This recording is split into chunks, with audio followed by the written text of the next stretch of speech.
So I remember hearing this girl say she was attracted to depressed guys. And I thought about it. I've actually thought about that for a lot of years. Like, it's something that stuck with me over the years. And it was just this random thing that she said. I can't remember where. It was on social media somewhere, but she said something along the lines of, and I'm paraphrasing, I can't remember word for word, but she said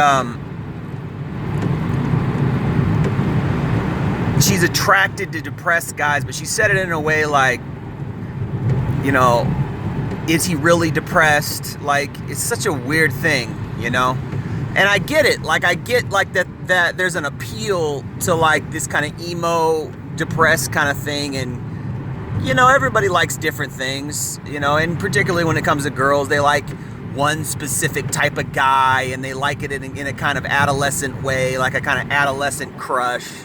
And this is why, you know, if he changes or if all of a sudden he's no longer depressed or something, say in this instance, she won't like him anymore. She didn't want him anymore. They're just adolescent like that, and they don't care. They don't care that, like, it's a kind of possessive kind of thing, but it really plays into their solipsism, you know? Like, yeah. So, you know, it's a selfish kind of love. Like, oh, he's my, you know, like when a little girl likes a doll, you know, it's kind of a possessive thing. She carries it around like it's an appendage. A lot of girls treat men like that, and they don't care. They'll throw us away and discard us, you know, once that attraction is gone, and they'll never look back, and they don't give a shit. They really don't. There's nothing as cruel as a female who no longer loves you. Nothing on this planet is as cruel as a female who no longer wants you and she's lost her attraction for you. But the reason why I bring this up is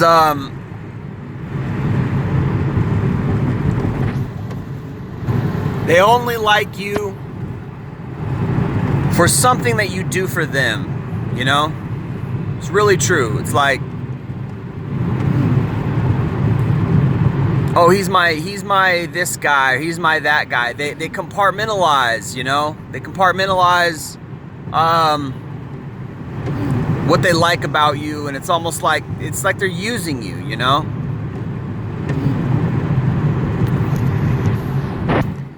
One of the cringiest things I've ever heard is a girl list off the reasons why she likes a guy. Well, I like him because he does this, and he does that, and it's like, you ever hear a girl just say, I love him because I love him. That, you know, I love him because I have, you know, it's almost like you have to have love to give in order to love somebody, you know? If you love somebody in a solipsistic way, a selfish way, it's not really about them, it's about you. You know? It's about you and what you want. And you slap a label on it called love. Oh, I love him because, you know, he's responsible and he makes money, and I wouldn't even say make money. He's responsible, and, you know, he does housework, he does the dishes and this and that, and it's like, you just want like somebody to serve you and your love, right? When you really love somebody, it's like, you know, I love that person. I want that person to be happy. I want that person to, you know, feel loved themselves. I want that person, you know, it comes from real love kind of comes from a selfless position. Real love. There's definitely selfish love. There's definitely a solipsistic type of love.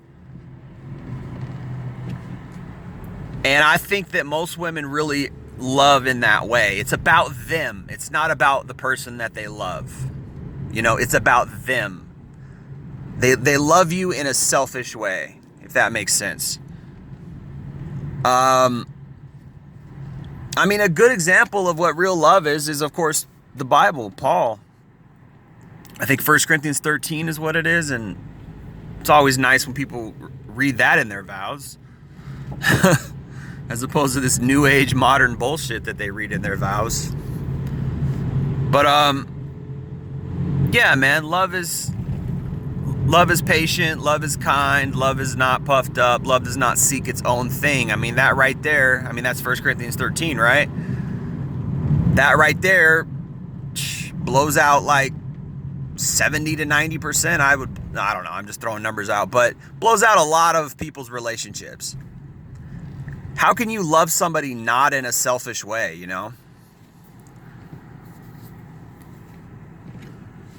And part of love, I think, is possessive in a way, because if not, you have this weirdo polyamory. Oh, I don't own her, or I don't own him. Like, they're their own person. I love them, but yet I'm going to allow them to cheat on me or go see other people. Like, that's not love. Because love is honorable, you know? Love is attached to honor. I'm going to honor this person because I love this person, so I'm not going to do this person wrong. That's real love. I'm not going to screw this person over because I really care about this person.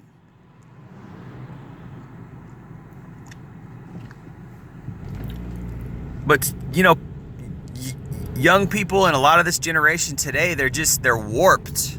They have a warped sense of what love is.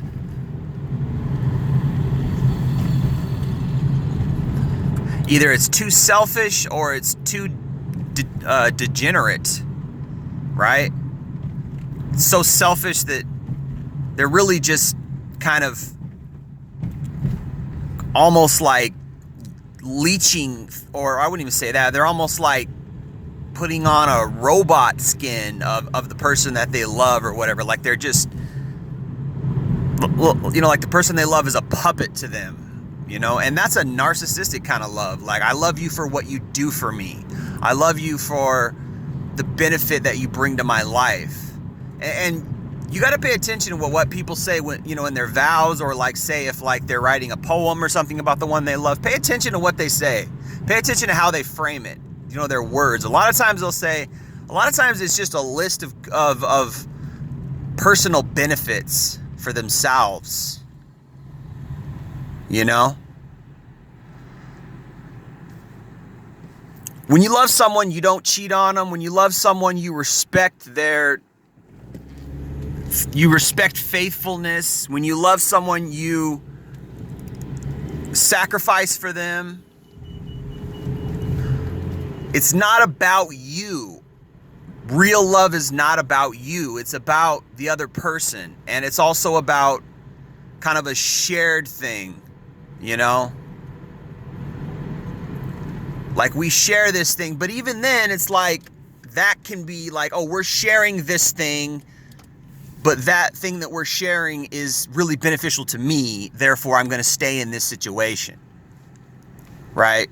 So I guess you're sharing something, but also you've got this solipsism attached to it. Real love is I love you regardless of what it benefits me, even if it maybe doesn't benefit me, maybe, you know. And unfortunately, on the flip side, there's been a lot of men who have taken advantage of a woman's love. You know, the example of abusers, right? And women staying with, you know, abusive men for way too long because they really do love the man. But even that is debatable. It's like, maybe she's really staying with him because she has a power trip, because women will chase dangerous, scary men because they still haven't graduated from that old school biology which needs protection. There's a big part of female biology that needs to be protected. They need protection, but yet really we don't live in that kind of world anymore for the most part. We're not being chased by lions. There's not Indians in the woods anymore, you know? And it's like, grow, you know, adapt, evolve, graduate from that old biology, you know? But that's female nature, and this is why, you know, maybe we could never really get married. This is why maybe so many men are walking away, and it's understandable. It's understandable. I don't want to marry somebody because she loves me because I'm a provider, or she loves me because she feels safe around me. Like, fuck out of here. And a lot of times this is why women stray and get bored in the relationship, because they have all these extracurricular, quote unquote, extracurricular, if you will, boxes that are being checked off. Like, he has resources, he's a good provider, he makes me feel safe, and he's sensitive, and all this kind of extra shit. It's just like, man, just throw all that out. Do you love him? Do you really love him? Like, how do people not know what love is? Sometimes it's just so, like, how can you write a list? Like, what if I was like, I love somebody, but I'm not gonna, I love a girl, but I'm not gonna be with her if she's not a good dresser. Or I love a girl, but I'm not gonna be with her if her tits aren't a double D. It's like so petty. It's like, oh, he's gotta make money, he's gotta be a provider. It's like, dude, you just want safety. You don't really want a man, you want safety. So go get your own safety and then love a man,